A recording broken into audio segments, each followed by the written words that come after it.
Bonjour tout le monde. Donc, notre nouvelle séance d'analyse pour le 16 juillet. Donc, comme d'habitude, on va commencer avec notre calendrier économique. Donc, c'est une semaine assez riche en événements. On voit clairement qu'il y a pas mal d'indicateurs au niveau de l'inflation, l'indice de prix à la consommation qui est publié cette semaine sur les différents pays, différentes régions. Donc, des publications sur le dollar US, le dollar canadien. Aujourd'hui, c'était le Grande-Bretagne et GBP. Donc, il y a pas mal d'informations qui impactent énormément sur notre marché de devises. On va commencer, comme d'habitude, avec l'indice de prix à la consommation aux États-Unis qui a été publié hier. On va parler aussi de CAD et l'indice de prix aussi à la consommation. Et c'était quoi son impact sur le marché? On va expliquer pourquoi pour avoir une meilleure vision pour la semaine prochaine, on va dire, pas la semaine prochaine, mais le 30 juillet pour la fête et le 24 la semaine prochaine pour la Banque centrale européenne. Donc, euh, petite explication. Donc, comme vous le voyez ici, aux États-Unis, l'indice de prix à la consommation vient d'être publié à plus de 2,7 contre 2,4 en mai. Ça, c'est l'indicateur de mois de juin. Donc, mois de mai, c'était 2,4. Mois de juin, il y a eu une augmentation. C'était prévu déjà 2,6. Il prévoyait une augmentation et il y a eu une augmentation plus que prévue, plus que précédent. Donc, dépassant les prévisions de 2,5. Donc, ici, on va parler d'un rebond plutôt qui a surpris, on va dire, les marchés. C'est quoi les causes pour... C'est tout à fait à cause de l'effet sur les tarifs douanières. Donc, et qu'est-ce qu'on voit comme réaction? On voit une réaction de dollars. Euh, il y a une augmentation importante de dollars. Par exemple, le DXY, on va en parler. L'indice de dollars, il y a eu une augmentation énorme hier. Je prends la bougie daily. Regardez ici, il y a une augmentation assez importante. Déjà aujourd'hui, il y a une augmentation de DXY de l'indice de dollars. Hier, il est allé chercher les 98. On est au 98 là maintenant, presque 99. Donc, euh, il y a une semaine, nous étions en 96. Donc, il y a une augmentation très importante, tout ça. Donc, pour nous, pour tout vous dire la réaction. Donc, un dollar qui s'est renforcé par rapport à tous les monnaies. Les rendements du trésor aussi, il y a eu une augmentation hier, aujourd'hui aussi. Par contre, les marchés des indices, on a enregistré hier quelques consolidations, quelques corrections. Donc, pour conclure et pour essayer de comprendre, l'indice de prix à la consommation, il est supérieur aux attentes, ce qui va réduire automatiquement les anticipations de la baisse des taux. Ça fait plus d'une semaine qu'on parle qu'il y a des événements qui sont en train d'être publiés et qui ne favorisent pas la baisse des taux. Donc, automatiquement dopé par le dollar, qui pousse les rendements obligataires à la hausse, créant un environnement, on va dire, un peu moins ambassadeur pour tout ce qui est marché des actions. Pareil aussi pour l'indice de prix à la consommation au niveau du GBP. Grande-Bretagne, 3,4, prévu inchangé, il y a eu une augmentation.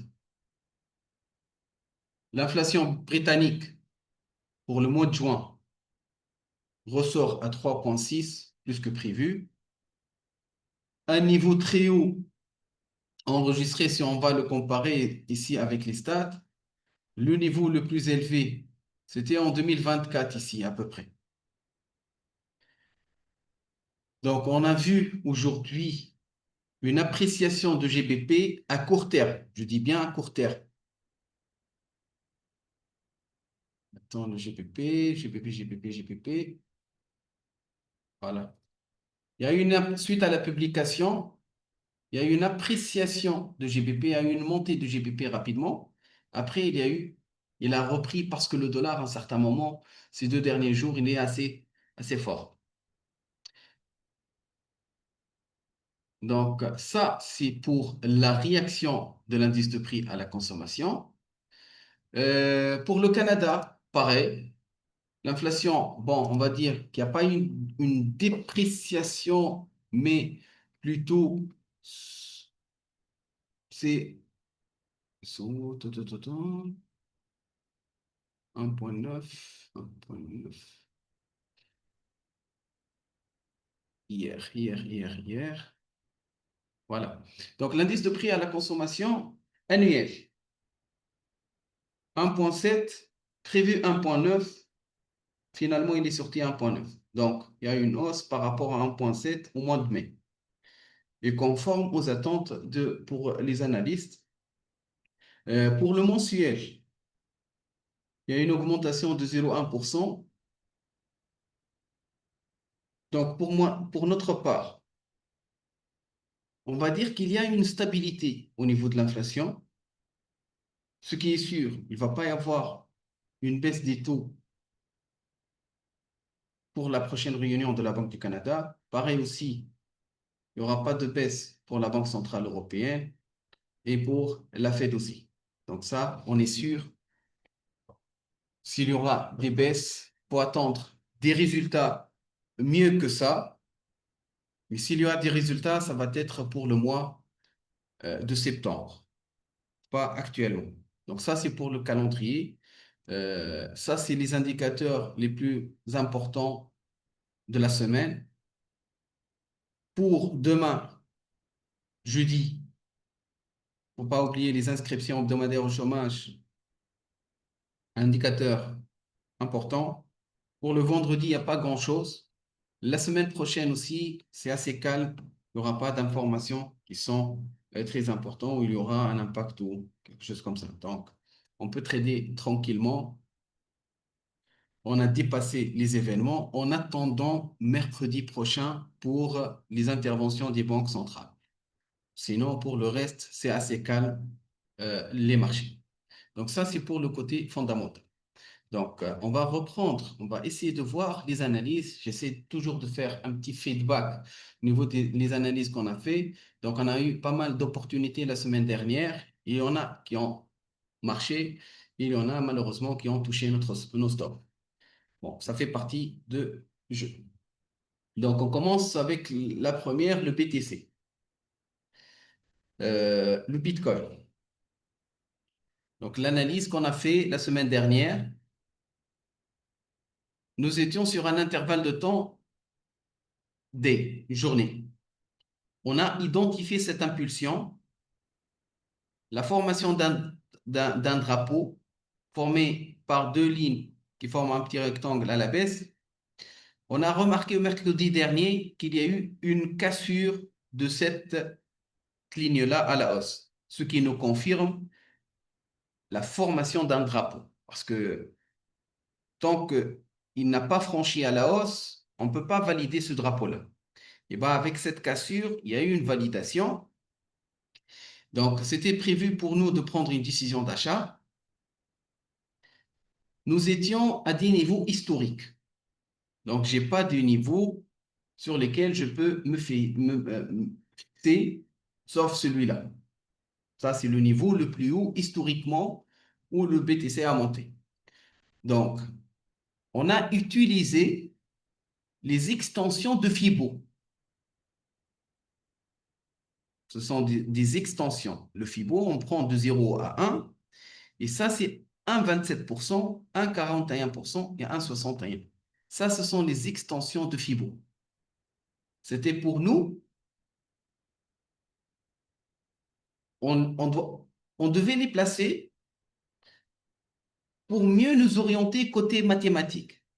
Côté graphique, pour moi, un drapeau, c'est très simple. Dès que ça casse ici, je vais prendre cette impulsion, ce bras du drapeau, et je vais prendre 70% du bras comme on a l'habitude de faire. Et je me suis basé aussi sur les extensions de Fibo pour mieux m'orienter. Donc les 70% de Fibo, c'était ici. Mais écoute, on ne peut pas acheter à 108 pour viser, on va dire, à peu près 20% ou 30% en une semaine. Donc c'était pour moi le niveau, le premier niveau, c'était 1,27 et le niveau de 50, c'était 1,41. Donc pour ma part, on a fixé un petit objectif pour la semaine dernière, c'était ici. Donc on va voir la réaction du BTC. Il ne faut pas oublier que nous étions sur un intervalle de temps daily.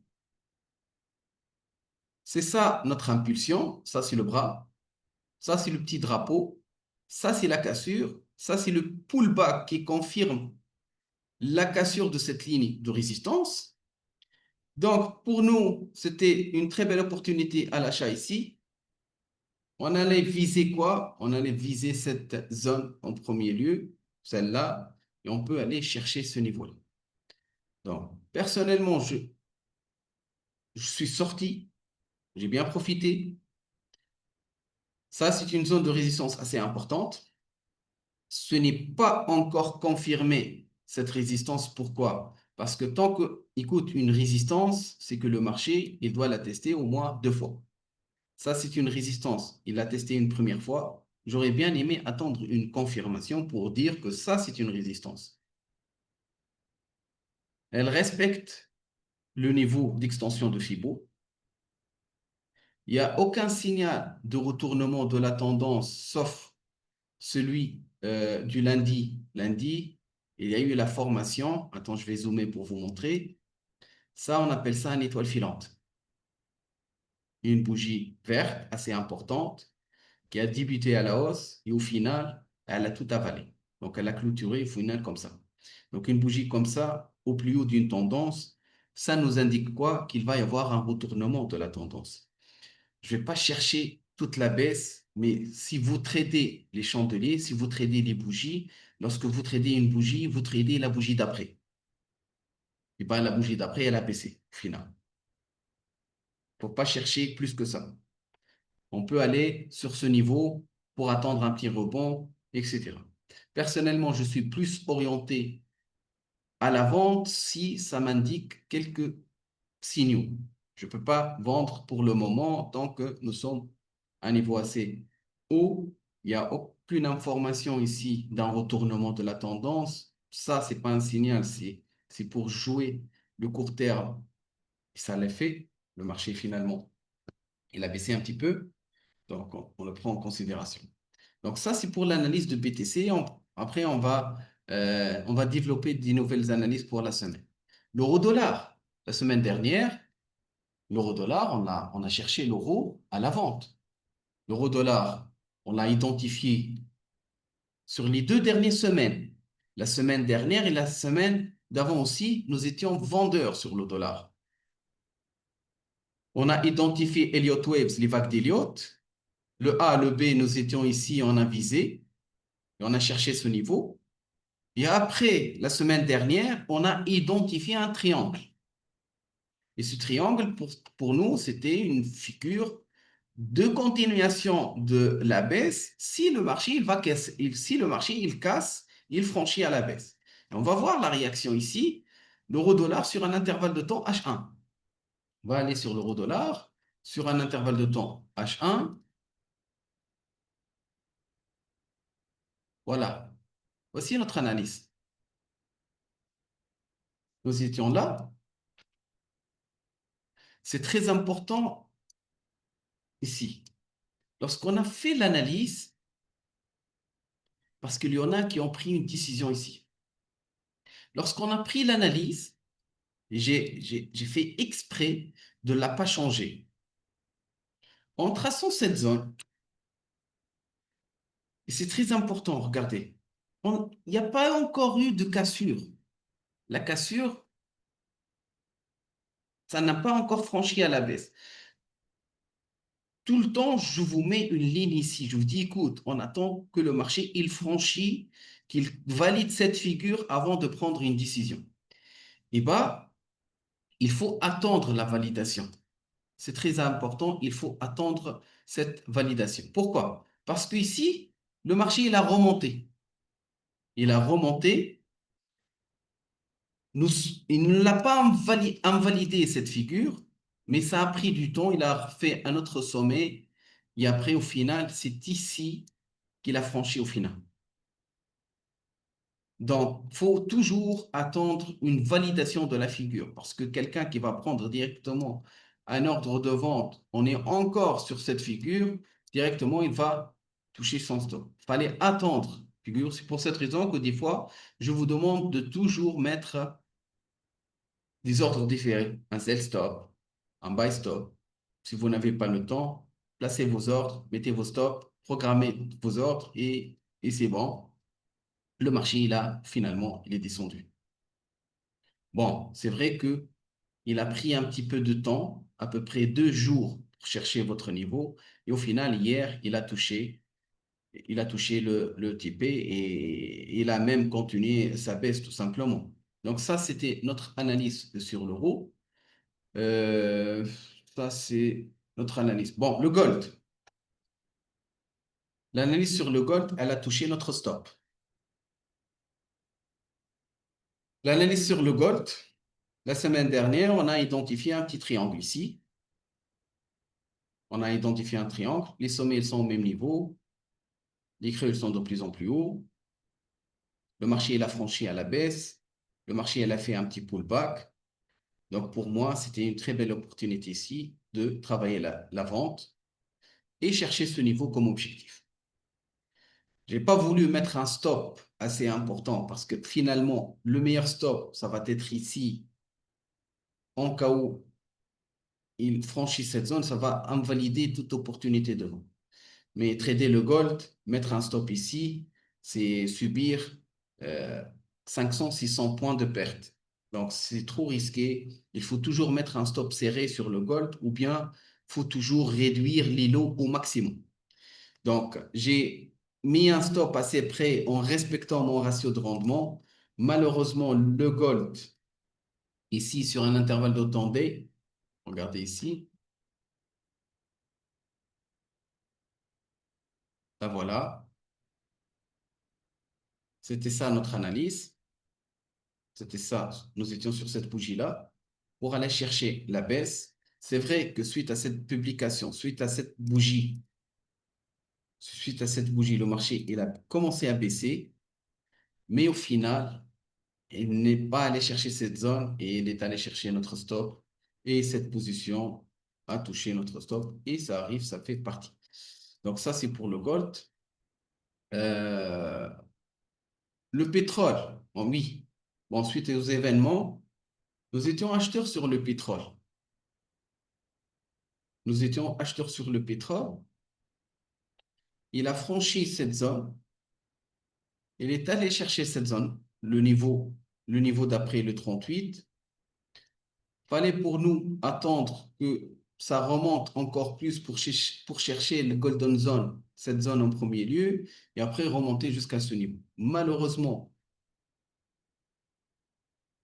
il n'est pas allé chercher les objectifs. On voit clairement ici, c'est une analyse sur le D. Regardez, voilà, nous étions là. Il n'a pas pu franchir cette zone. Il est en train d'osciller entre cette bande.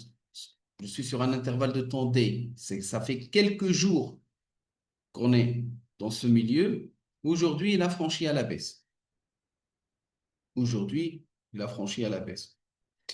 Donc, ça fait une semaine qu'on stagne au même niveau. Notre zone d'invalidation, c'est ici. Ce qui retarde tout ça, c'est cette bougie, cette chute-là. J'en ai peur de tenir ma position à l'achat. Pourquoi? Parce que je vois qu'il y a ce qu'on appelle la formation d'un drapeau. Ici, ça c'est le bras du drapeau. Il y a une formation de rectangle et finalement il a franchi. Donc pour ma part, c'est une figure de continuation. Ça veut dire que le marché, il peut continuer sa baisse. Donc, il vaut mieux limiter la perte pour ceux qui ont pris la décision à l'achat ici, parce que toute opportunité d'achat avec cette figure de continuation qui vient d'être formée, qui vient d'être validée, ça nous indique la continuité de la baisse. Personnellement, si pour simplifier au maximum les choses, si vous voulez qu'on reprend à l'achat, au moins le marché, il invalide cette bougie. Vous voyez cette bougie vert rouge, au moins le marché il l'invalide, il franchit notre niveau 38, on peut reprendre notre chemin à la hausse. Tant que ce n'est pas le cas, moi je suis sur une figure de continuation, et pour moi, il va y avoir une continuation et on peut chercher, c'est ça qui fait peur, c'est que côté analyse, comme on a l'habitude de faire, ça c'est le bras du drapeau, on va chercher 70% du bras, donc on est à 65 dollars le prix, on peut chercher les 61 facilement en se basant sur ce qu'on voit. Et c'est ça le but d'un trader. Pour nous, on traite ce qu'on voit. Ce que je vois aujourd'hui, c'est une figure de continuation, un drapeau qui vient de se former et d'être validé. Donc, ce que je vois, c'est la continuité de la baisse. Même si je suis preneur à l'achat, même si j'aimerais bien que le... Mais non, ce que je vois, c'est confirmation à la baisse. Tant que ce scénario n'est pas invalidé, tant qu'il n'a pas franchi, je reste vendeur, aussi simple que ça. Donc, ça, c'est pour le côté vente. Donc, je vais effacer notre analyse pour l'achat et on va reprendre notre analyse tout simplement à la vente.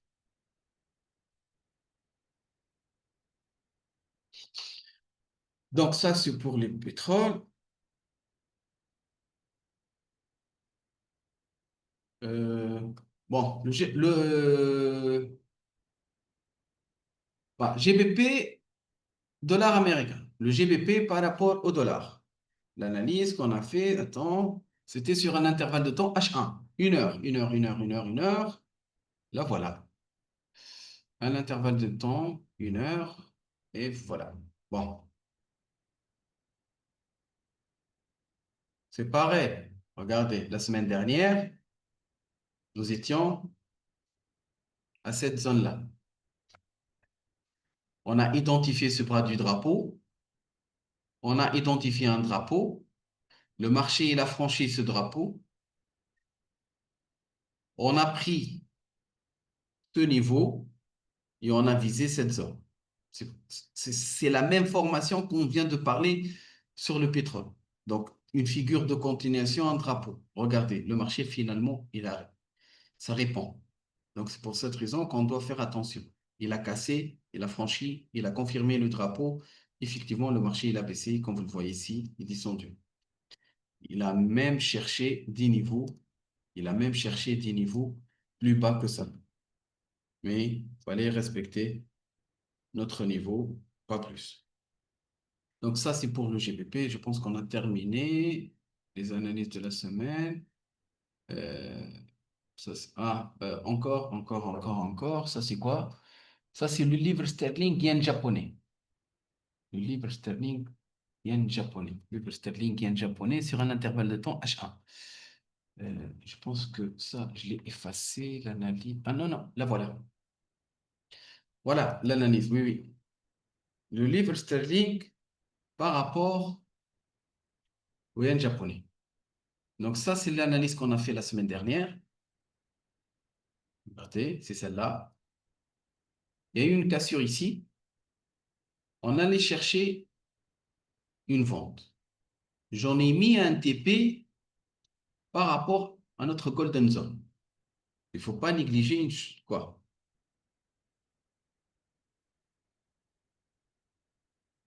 chercher le 23, le 38 et 50 comme objectif.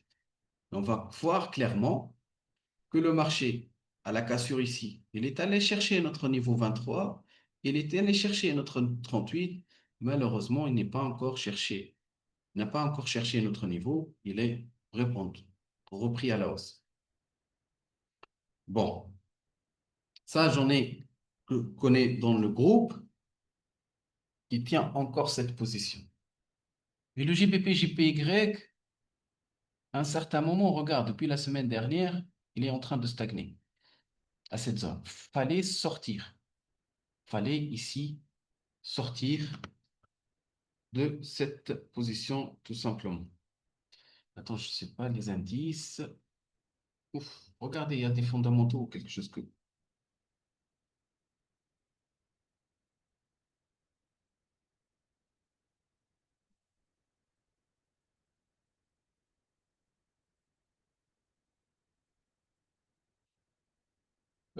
Toto, calendrier économique.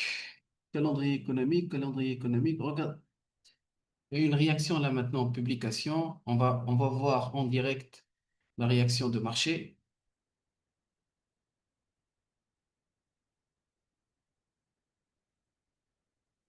Regardez l'euro. Il y a une augmentation de l'euro là maintenant rapidement. Qu'est-ce qu'il y a eu?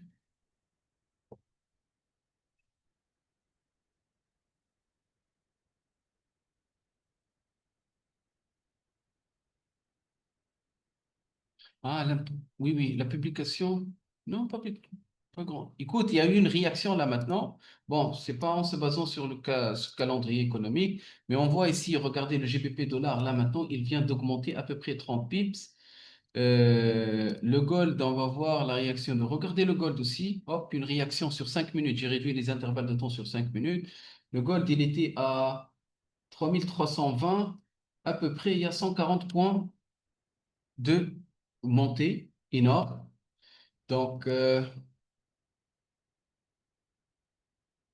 quand je regarde pour mieux vous expliquer c'est quoi la réaction qu'il y a eu.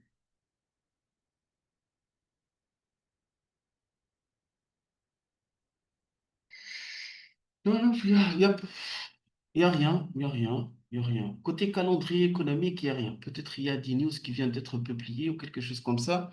Mais je vois que le marché, ça réagit. Il y a des événements fondamentaux, tout simplement. Bon, on reprend notre analyse. On reprend notre analyse. Donc, sur le GBP, GPY, comme on a mentionné, le marché, on a bien profité. À un certain moment, le marché, il a cherché notre premier objectif, deuxième, mais aller chercher le Golden Zone ici, ça va prendre beaucoup de temps. On peut attendre pour ceux qui tiennent encore la position. Notre scénario n'est pas encore validé, invalidé. On peut aller chercher ce niveau, mais ça va prendre du temps. Pourquoi? Parce que je suis confronté à trois niveaux. Le premier, le deuxième, et après chercher le troisième. Donc, c'est ça pour le GBP, JPY. Et on termine notre dernière analyse qu'on a fait, c'était l'USD GPY, le dollar américain par rapport au yen japonais. La semaine dernière, on a identifié les vagues d'Elliott. La première impulsion, correction, impulsion, correction. Nous étions sur le point 5. Pour moi, le marché il va entrer dans une phase de correction. Et en plus de ça, côté figure chartiste, ici, je viens d'identifier un épaule tête-épaule. L'épaule tête-épaule, c'est une figure de retournement de la tendance qui nous indique que le marché, il va y avoir un retournement. On a tracé la ligne de cours, le marché, il a franchi cette ligne de cours, le marché, il a pullbacké cette ligne. C'était pour moi une figure idéale, c'était pour moi une très belle opportunité de vente. Donc, on a pris une décision de vente ici. On va voir la réaction de marché. La voilà.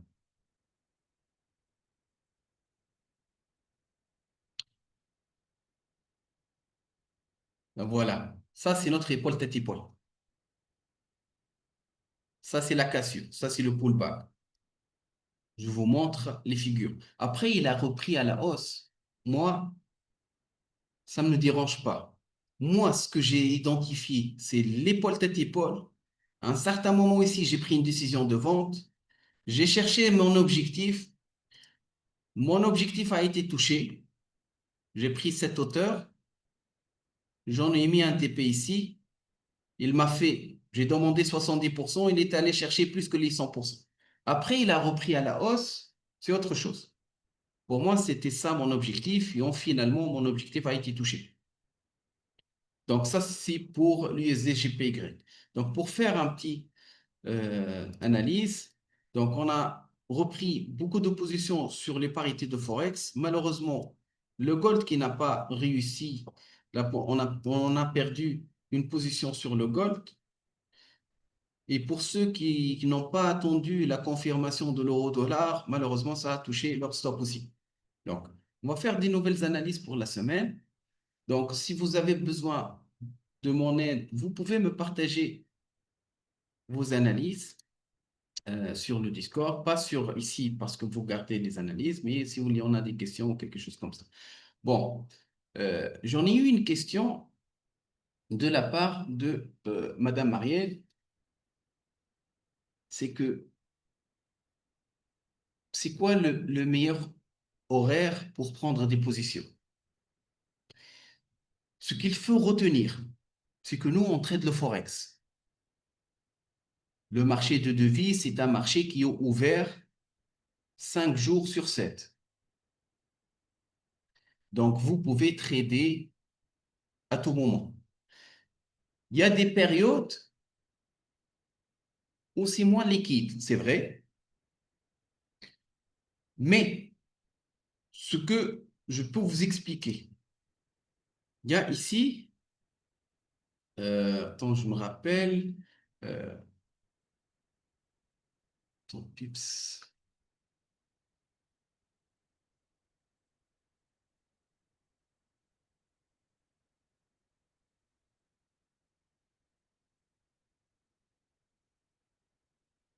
voilà, baby pips, voilà, pour mieux vous aider.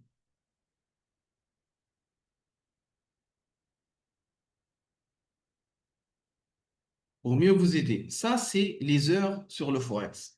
Ça, ce sont les sessions principales où on peut voir. Il y a session de Sydney, asiatique représentée par Tokyo, européenne London et américaine New York. Et ça nous facilite ici où est-ce que je suis finalement. Je suis là, nous sommes à 11 heures. Nous sommes connectés à les deux sessions, l'européenne et l'américaine. Et pas ici. Vous voyez, ça, c'est le volume. Nous sommes dans la période la plus volatile des marchés. À quel moment? De 8 heures jusqu'à midi, c'est la période la plus volatile. Plus de 70% des transactions, eh ben, ils se font au cours de cette période-là. À quel moment le marché est un petit peu calme? C'est là. De 5 heures PM jusqu'à 8 heures. Pendant ces 3 heures-là, c'est assez calme. C'est Sydney uniquement qui est ouvert. Ça ne bouge pas trop. Bon,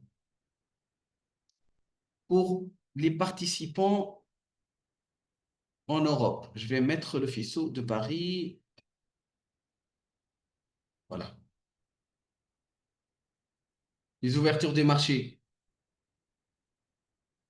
c'est 8 heures, c'est tout à fait normal. Et les marchés des États-Unis, ça ouvre à 13 heures. De 13 heures jusqu'à 17 heures, c'est la période la plus volatile. De 13 heures, je répète, à 17 heures, c'est la période la plus volatile. À partir de 22 heures, le marché il est assez calme jusqu'à 1 heure du matin. Ça bouge carrément, les marchés, ça ne bouge pas. Et s'il y en a du slippage où le spread est un petit peu élevé, c'est cette période-là. La période la plus fréquentée, la période la plus volatile, c'est ici. Donc, j'espère que essayez d'utiliser Baby Pips. C'est un site ici. Attends. Je vais vous mettre ça sur le Discord.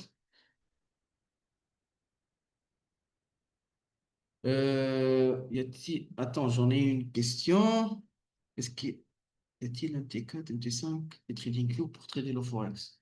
On ne peut pas transiger le Forex sur... Si, on peut transiger le Forex sur Interactive Broker ou autre. Je suis déjà avec TradingView pour les graphiques, donc je pourrais ouvrir un compte sur TradingView pour trader le Forex. Oui, le dépôt en dollars au Canada, en dollars canadiens, c'est pas très important. Lorsque tu choisis avec quel courtier vous allez travailler, vous allez choisir la devise de compte. Donc, si j'achète l'euro-dollar, dois-je payer en euros? Eh ben, non, ça va convertir automatiquement. Est-ce qu'il y aura une conversion de mon argent à chaque fois? Oui, il va y avoir une conversion de votre argent à chaque fois.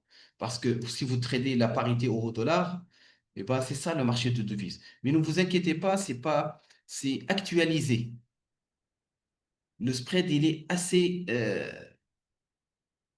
minime. Par exemple, lorsque tu trades la parité euro-dollar, on n'a carrément pas de spread. Il n'y a pas de commission. C'est une tique, on va dire, au maximum, une tique ou deux. Donc, ne vous inquiétez pas sur ce côté-là. Grosso modo, il y a pas de spread ou quelque chose de très important sur ce côté-là. Donc, pour répondre, MetaTrader 4, MetaTrader 5, ce sont les plateformes les plus utilisées pour trader les CFD. J'en ai expliqué la dernière fois, les CFD. Nous, on transige sous forme de CFD. Ouf, le gold, il est en train de demander le... Vous voyez le mot ici, CFD. C'est qu'on ne transige pas réellement. euh, Par exemple, ici, il y a CFD, US Stocks. Ça, ce sont tous les marchés des actions américaines. Moi, je peux faire de la spéculation sous forme de contrats dérivés. Comme les options, c'est un produit dérivé, les CFD. Les contrats futurs, les CFD, les options, etc. Les CFD, ce sont des outils qui sont les plus accessibles. Tu peux les transiger sur des plateformes de MetaTrader 4, etc. Par exemple, les futurs, pour avoir accès aux futurs, malheureusement, euh, tu dois payer des, comment dire, de l'argent pour avoir accès à ces données-là. Par exemple, moi, je travaille sur TopStep. Sur TopStep, pour avoir accès au flux de données, je transige sur les futurs. Voilà, regarde, le Dow Jones ici, ce sont des contrats futurs. D'accord? J'en ai accès au carnet d'ordre et tout. Euh, donc, automatiquement, il y a un abonnement que tu dois payer. Par contre, pour quelqu'un qui débute, le CFD, c'est un outil pour nous assez efficace. Il est très concurrentiel au niveau des commissions et tout. Euh, pour, pour, attends, Interactive Broker. Je vais essayer rapidement de vous montrer qu'on a la possibilité de transiger. On a la possibilité de transiger sur le Forex. Bon, il est en train de faire une mise à jour. En attendant, je vais reprendre mes analyses en attendant que ça reprenne. Donc, on va commencer avec la première analyse, c'est l'euro-dollar. Donc, l'euro-dollar sur un intervalle de temps H1, pour moi, j'ai identifié la tendance à un certain moment. Nous étions sur une tendance baissière. Ça fait quelque temps que le marché est en train de baisser. J'allais vous donner cette opportunité à l'achat. Malheureusement, le marché il a commencé à monter. Donc, on va attendre au mieux une meilleure entrée. Donc, pourquoi je vais essayer de chercher un achat ici? Parce que déjà, le marché il est dans une tendance baissière. Et qu'est-ce que je viens de détecter ici? Que les deux derniers creux, ils sont de plus en plus bas. Et ces mêmes creux que je vois ici, ils sont de plus en plus hauts. Donc là, on parle d'une divergence haussière qui intervient dans une tendance baissière et qui nous indique quoi? Que le marché, il peut y avoir un retournement à la hausse tout simplement. Bon, j'allais viser cette zone pour faire. Malheureusement, le marché, il monte assez rapidement. Donc, pour profiter, parce que l'impulsion, je viens de la rater. Donc, qu'est-ce que je dois faire? Eh bien, tout simplement, fallait attendre une meilleure entrée. Notre meilleure entrée, c'est que le marché, il doit revenir, retester cette zone. Donc, si le marché, il revient à cette zone-là, on peut reprendre notre achat et on va viser plutôt cette zone comme objectif, tout simplement.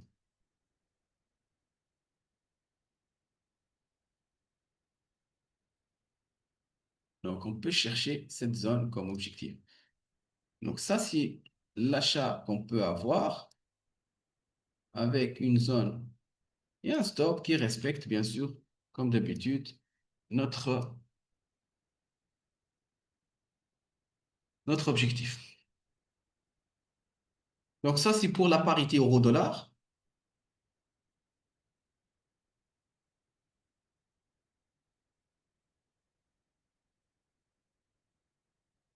L'euro AOD. Pour l'euro AOD,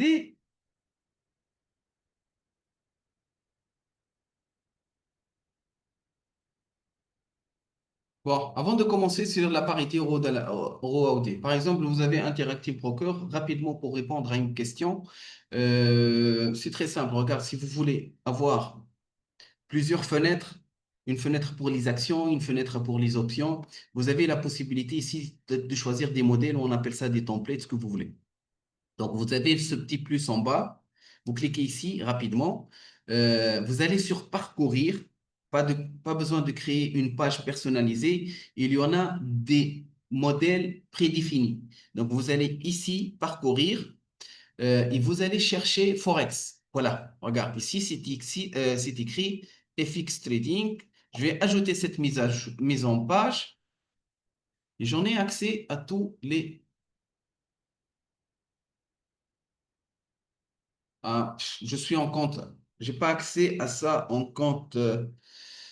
J'ai ouvert mon compte Demo. J'ai accès à un compte Demo. Mais regarde, si on reprend, donc vous avez la possibilité, comme je vous ai mentionné, de passer sur le plus ici, de cliquer sur Parcourir, de choisir FX Trading. Donc vous allez avoir un- une page dédiée uniquement pour le Forex avec tous les parités. Ou bien aussi à partir de mosaïques où tu peux les ajouter, l'euro-dollar, le GBP dollar, l'USD GPY, c'est pareil. Même ici, dans le saisie d'ordre, je peux taper euro.USD par exemple. Et ça va m'afficher directement. Et vous voyez ici, vous voulez les trader sous forme de CFD ou sous forme cash. Donc, pour avoir une meilleure flexibilité des spreads assez réduits, reste sur des CFD. Le voilà, l'euro-dollar. La cotation, le prix, il est là. Comme vous le voyez ici, voilà l'impulsion, le prix. C'est pareil comme l'écran, c'est pareil comme la plateforme MetaTrader. Euh, c'est pareil. Même côté lot, les contrats, c'est pareil. Un lot, il vaut 100 000 dollars. Ça veut dire qu'avec un lot, la variation d'une piste. Attends, je vous écris.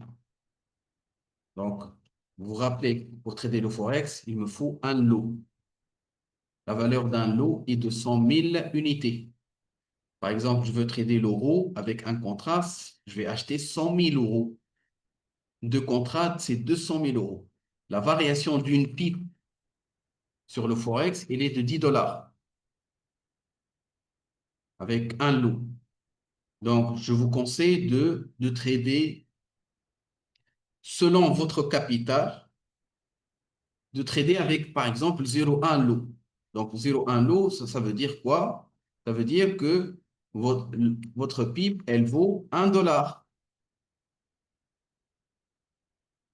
Moi, ce que je vous conseille, c'est que selon votre capital, vous tradez. Un petit conseil, gardez toujours sur votre capital au minimum 1000 pips comme marge. Ça veut dire que si vous transigez, par exemple, vous avez 10 000 dollars de capital. J'ai la possibilité au maximum de trader avec un lot. Si vous voulez jouer sur la diversification, tu as deux ou trois opportunités. Tu trades avec 0,3, 0,3. et 0,3 lots.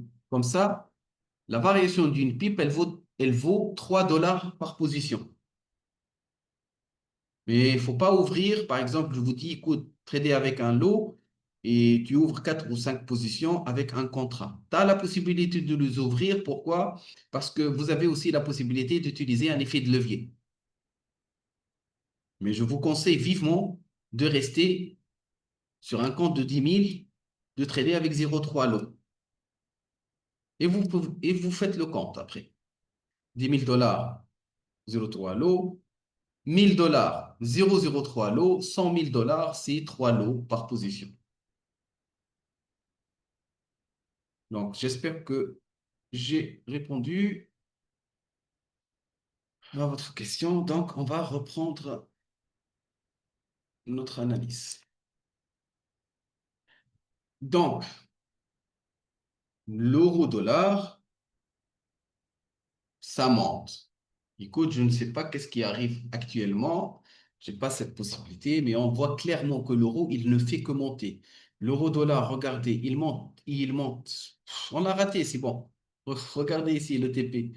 On a visé à la hausse. Malheureusement, c'est bon. Cette analyse, on l'a ratée malheureusement. Donc, côté euro AOD. Donc, l'euro AOD, par exemple, ici, on peut garder cette position s'il faut. On peut la garder cette position si le marché il respecte. Si le marché il descend au-dessous, on est vendeur. Mais si ça termine comme ça, si la bougie d'ici la fin de la journée, si la fin de cette heure, la bougie elle clôture comme ça, automatiquement toute BCM vient d'être invalidée et on va plutôt reprendre à la hausse parce qu'une bougie comme ça, elle vient d'invalider un certain nombre, donc elle va chercher les niveaux d'après, ça va être ce niveau-là tout simplement. Donc selon la bougie, d'ici la clôture de cette bougie, on va voir comment ça réagit. Pour le moment, je pense que ça va tenir à la hausse, donc notre scénario de vente, faut malheureusement l'oublier. Pareil aussi pour l'USD CAD. Regardez si on va voir.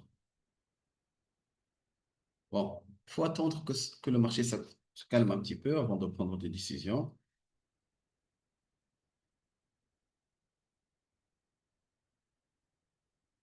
Bon, je peux vous expliquer le gold pourquoi? Parce que si j'ai bien compris, il y a eu une attaque en série il y a 1 heure que les forces aériennes israéliennes, elle a attaqué, il y a 1 heure à peu près, elle a attaqué quelques bases en série et elle a touché, si j'ai bien compris, les locaux du ministère de Défense ou quelque chose comme ça et le palais présidentiel. Donc, l'explication du gold, c'est tout à fait normal. Il y a des guerres ou quelque chose comme ça, automatiquement, ça va inciter le gold à monter.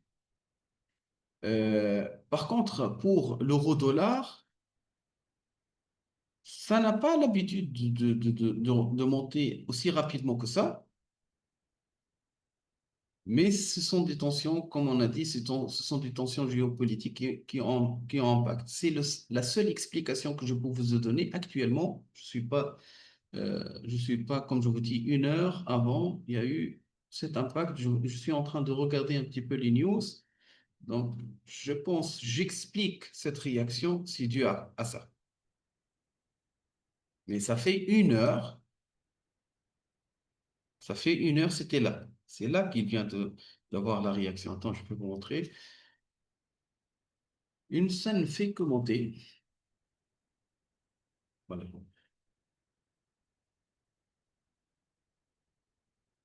De toute façon, regardez, tous les analyses qu'on est en train de faire, ils sont en train de les fondamentaux, ils sont en train d'invalider mes scénarios. Par exemple, moi, j'allais prendre une décision de vente sur le gold, on allait trader avec des sommets de plus en plus bas en se basant sur tout ce qui est analyse technique et tout.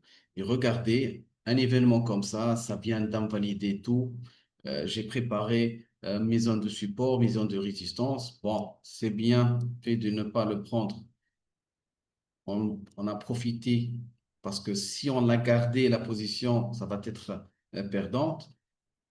Pour l'euro GPY, pour l'euro GPY, par contre, on va dire qu'on a raté cette opportunité de à la baisse. Pourquoi?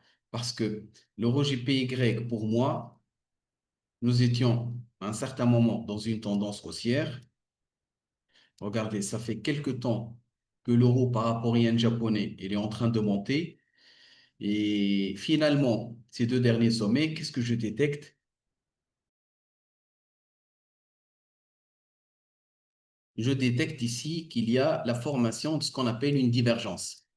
Une divergence baissière avec le momentum ici, c'est confirmé euh, la divergence et on voit clairement ici, voici la formation d'une divergence. Comme on a dit, une divergence baissière qui se forme dans une tendance haussière, ce qui nous indique qu'il va y avoir un retournement de la tendance. Donc, il faut attendre sur un intervalle de temps H4, il faut attendre que le marché, si vous voulez chercher une confirmation, attendre que le marché il franchit à la baisse. Personnellement, je peux prendre cette décision parce que le marché il est très haut. Avoir une meilleure entrée, ça va être ici. On attend la clôture. On va prendre le sommet, ce sommet-là. On va lancer un ordre de vente ici. Je peux utiliser Fibo pour mieux m'orienter au niveau de mon TP et de mon stop. Donc, le TP, on peut chercher cette zone en premier lieu. Et bien sûr, avoir un stop à ce niveau. Donc, on peut mettre un stop ici, on peut mettre un TP ici, et on peut lancer notre position en se basant sur ce qu'on appelle une divergence. Ça, c'est une très belle opportunité sur l'euro GPY. Le GBP, GPY, comme je vous ai mentionné, nous sommes ici, on va dire, un double top. Je vois aussi ce double top sur le H1 avec l'AODJPY, vous voyez ici, sur l'AODJPY. J'ai aussi un double top sur le H1. Malheureusement, je l'ai raté. J'ai identifié ça il n'y a même pas 2 heures.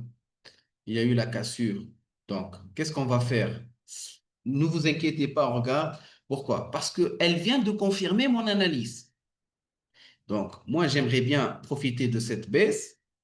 C'est vrai que j'ai raté cette baisse-là, mais c'est confirmé qu'il va y avoir une baisse. Donc, c'est très simple. Qu'est-ce qu'on va faire? On va attendre une nouvelle opportunité. C'est quoi la nouvelle opportunité? Le marché, il va jamais euh, rester à la baisse tout le temps. Une baisse, correction, etc. Comme c'est le cas. Une impulsion, correction, impulsion, correction, impulsion. Donc, on va attendre une meilleure entrée.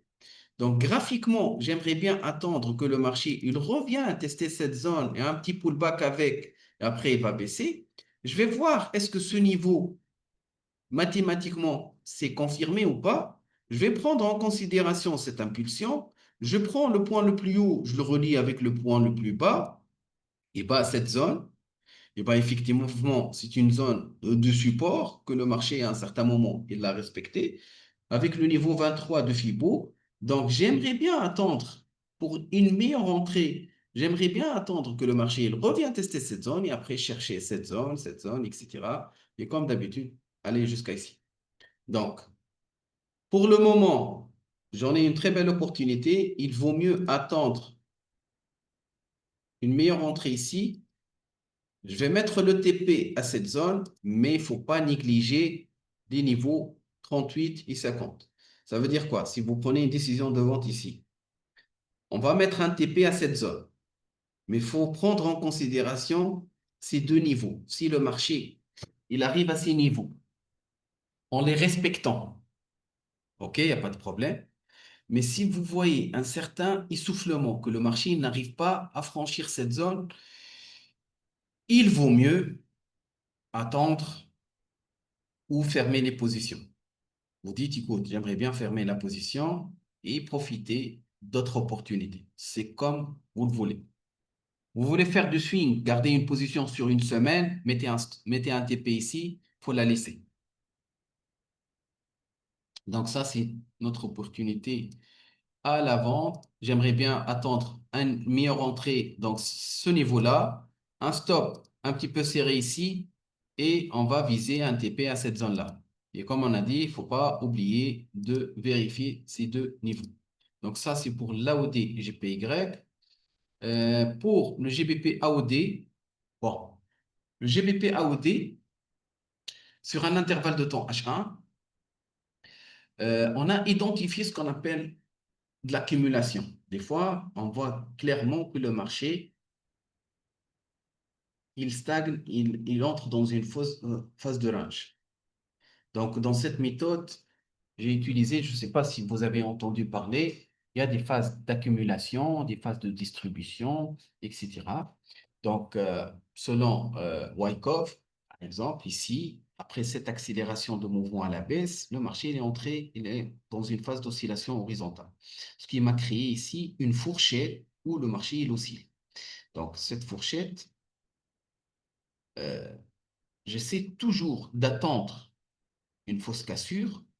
Et ben, c'était ça, la fausse cassure. Il y en a des gens qui disent que euh, pour faire remonter le marché, il faut aller chercher les stops. Donc, par exemple, pour quelqu'un qui veut prendre des décisions d'achat ici, il va faire quoi? Il va prendre des décisions d'achat. Où est-ce qu'il va mettre ses stops? Au-dessous de la ligne de support ou au-dessous de la ligne de résistance. Ça dépend. Par exemple, si je prends une décision de vente ici, je vais mettre mon stop ici. Donc, qu'est-ce qu'ils vont? Eh bien, tout simplement, ils vont aller chercher les stops des traders pour chercher de la liquidité pour que le marché il monte. Donc, ces fausses cassures, il faut les prendre en considération. On vient d'identifier une fausse cassure ici,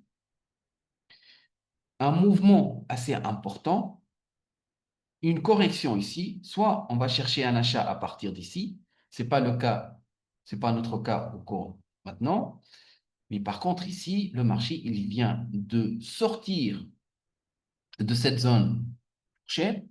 Pour moi, le GBP AOD, c'est une très belle opportunité d'achat.